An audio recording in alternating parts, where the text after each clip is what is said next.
আসসালামু আলাইকুম। একটা চাকরি বা জীবিকা হলো সারা জীবনের জন্য। সুতরাং অর্থকড়ি বা সামাজিক মর্যাদার চেয়ে নিজের ভালো লাগা বা ভালোবাসাটা অনেক গুরুত্বপূর্ণ।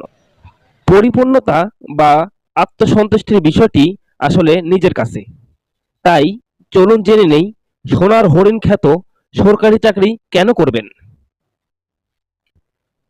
সরকারি চাকরি মানেই নিশ্চিত জীবন। রোদ, বৃষ্টি, গ্রীষ্ম, বর্ষা কোনো কিছুতেই অসুবিধা নেই।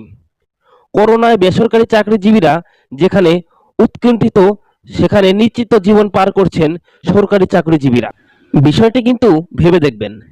সরকারি চাকরিতে বছর শেষে ইনক্রিমেন্ট, টাইম স্কেল, নানান রকম ভাতা, প্রমোশন ইত্যাদি নির্দিষ্ট নিয়মে চলতে থাকে। এছাড়া ছুটিসহ অন্যান্য সুযোগ সুবিধা বিষয় তো রয়েছেই। ফলে এদিক থেকে সরকারি চাকরি একেবারে সোনায় সোহাগা। সরকারি চাকরিতে কেন আসবেন তার একটি অন্যতম কারণ হলো সরকারি চাকরিতে কর্মজীবন শেষে পেনশন কিংবা প্রভিডেন্ট ফান্ডের মতো সুযোগ সুবিধা রয়েছে। তাছাড়া চাকরির ধরন ভেদে হাউস লোন, কার লোন বা বিদেশে উচ্চশিক্ষায় যেতে স্কলারশিপ সুবিধা সহ অসংখ্য সুবিধা রয়েছে, যা অন্যান্য চাকরিতে থাকে না। আরেকটি কারণ হলো সরকারি চাকরির সবচেয়ে বড় ফায়দা হলো সামাজিক মর্যাদা। বিশেষ কর্মকর্তা হয়ে যদি একবার চাকরিতে প্রবেশ করতে পারেন, দেখবেন আপনার উগ্র সামাজিক মর্যাদা তৈরি হয়ে গেছে। মেয়ে বিয়ে দেওয়ার জন্য শিল্পপতি, ব্যবসায়ী বা রাজনীতির বাঘা বাঘা সব লোক আপনার দ্বারে চলে আসবে। এসবের বাইরেও সামাজিক সকল উৎসব প্লাবনের দাওয়াত পাওয়া শুরু করবেন। এগুলো বিষয়বস্তু কিন্তু বাস্তবতার প্রেক্ষাপটেই বলা হচ্ছে। সরকারি চাকরিতে আগ্রহের সবচেয়ে বড় কারণ চাকরির নিশ্চয়তা। এটা বেসরকারি খাতের চাকরিতে কিন্তু নেই।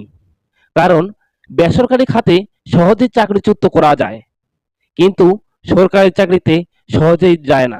বর্তমানে এই নিশ্চয়তা কিন্তু সবাই পেতে চাইবে। আরেকটি কারণ হলো সামাজিক স্বীকৃতিও অন্যতম একটা বড় কারণ। এছাড়াও রয়েছে ক্ষমতা চর্চা বা ব্যবহারের সুযোগ। একজন সরকারি কর্মচারী ক্ষমতা চর্চা করতে পারেন, কিন্তু বেসরকারি খাতে একজন সর্বোচ্চ পদধারী ব্যক্তিও ক্ষমতা চর্চা করতে পারে না। এরপরে আরেকটি কারণ রয়েছে, সেটা হলো সাধারণত ডিফেন্সের চাকুরি বাদে সরকারি চাকরিতে কাজের চাপ খুব বেশি থাকে না। প্রতিদিন নিয়ম করে একটা নির্দিষ্ট টাইমে অফিসে যাওয়া, আবার বাসায় আসা, এই ধরনের চাকুরি করাও অনেকের কাছে স্বপ্ন। আরেকটি বিষয় হলো মৌলিক চাহিদার মধ্যেও অন্যতম।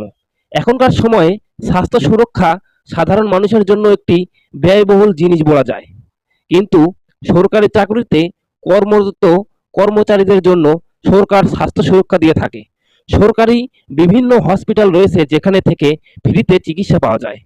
দেশপ্রেমের বহিঃপ্রকাশ।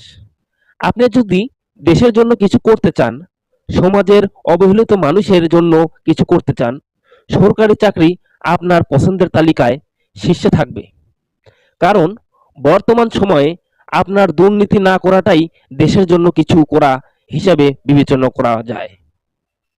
এরপরে রয়েছে বেসরকারি চাকরির ক্ষেত্রে দেখা যায় আপনার পদোন্নতি বা বেতন বৃদ্ধির বিষয়টা অনেকটা আপনার বসের সিদ্ধান্তের উপর নির্ভর করে, কিন্তু সরকারি চাকরির ক্ষেত্রে এ ধরনের কিছুই নেই।